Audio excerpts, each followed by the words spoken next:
guys, it's Samantha Mitling and welcome back to my YouTube channel. If you do not know who I am, I'm a martial artist. I have been doing martial arts for over 14 years and I have been competing in sport karate for over 12 years.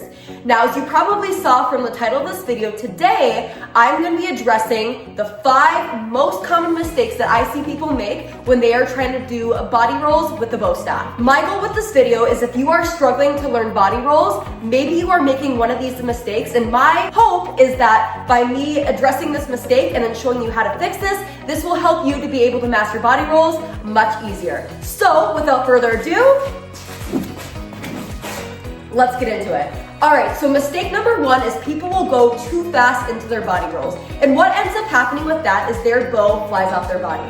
Now, when you are doing a body roll, you do not want to go too fast because your bow needs to roll on your body. Now, when you do a release, it is okay to go fast because your bow is just spinning in the air and it does not need to roll on a body part. So with body rolls, you want to go into them a little bit slower. Even if you slow down your trick by a second or even just a half a second, that is going to make such a huge difference when you are doing your body rolls. Now, this works for both neck rolls, shoulder rolls, even things where it goes over the back and shoulder, but go into it slower than you would for other tricks. Now, the second common mistake people make with body rolls is they do not keep their bow tight to their body when they're doing this. So for example, if somebody is doing a neck roll, rather than keeping their arm and bow in tight to them like this, they will swing way outwards like this and then wrap it around. Same thing for like a shoulder roll. They'll go way outwards like this before going into it, instead of keeping the bow nice and tight. When you are doing a body roll, like I said for the first mistake, your bow is rolling on your body, and the best way for that to happen is to keep it tight and close. The less air time your bow has, where it can just go straight to where it needs to be, the easier this is gonna be for you, and there will be much less of your bow flying off your body. That is mistake number 2. All right, mistake number 3 is unintentionally raising up your shoulders when you are doing a body roll. Now, this is normally the case for tricks like shoulder rolls, even body wraps, and shoulder neck rolls.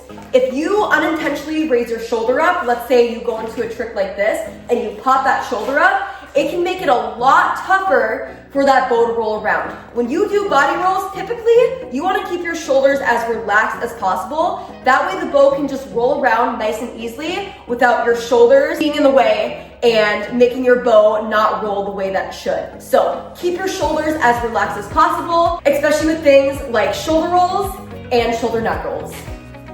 That is mistake number 3. All right, mistake number 4 is holding onto the bow too tightly when doing body rolls. So you do not want to, what I like to call a death grip. You do not want to death grip your bow when you are doing body rolls. Let's say you are going into a body wrap or a neck roll, and if you are holding on as tight as you can, it is going to make it so much tougher to push your bow around to where it needs to go. Now, obviously, you don't want to hold onto it super loose, where your bow just slides out of your hand and you don't have control, but keep a relatively loose grip whenever you are doing body rolls, and that's going to make the flow so much easier, and it's going to make it way easier for you to do body rolls. That is mistake number 4. All right, and the last common mistake, mistake number 5, is letting go of the bow too early when doing body rolls. So let's say, for example, you are doing a neck roll. If you let go of your bow here, that is going to make it way tougher, as you can see there, for your bow to roll around.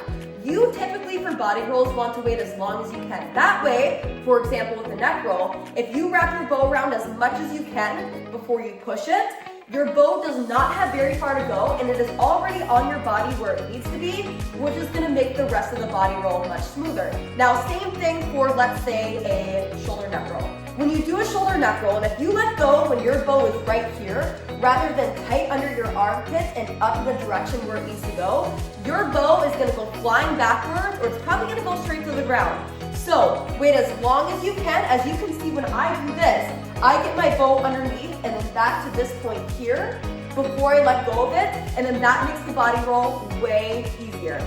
That is mistake number 5. And these are 5 common mistakes people make when they are practicing body rolls with the bow staff, which means this is a wrap for this video. I hope you guys enjoyed this video as much as I enjoyed making this video to give you guys tips. These were all tips here that really helped making body rolls much easier for me to master. And if you guys have seen some of the stuff that I do, a lot of it is with body rolls when it comes to the tricks. So I really hope that these tips right here can help you guys with mastering your body rolls. Now, as always, if you are not yet subscribed to my YouTube channel, make sure to click that subscribe button below so you don't miss out on more content just like this from me. And as always, if there is a specific video that you would like to see from me, let me know in the comments and then maybe you'll see a video on it. Thank you guys for watching, and I'll see you in the next video.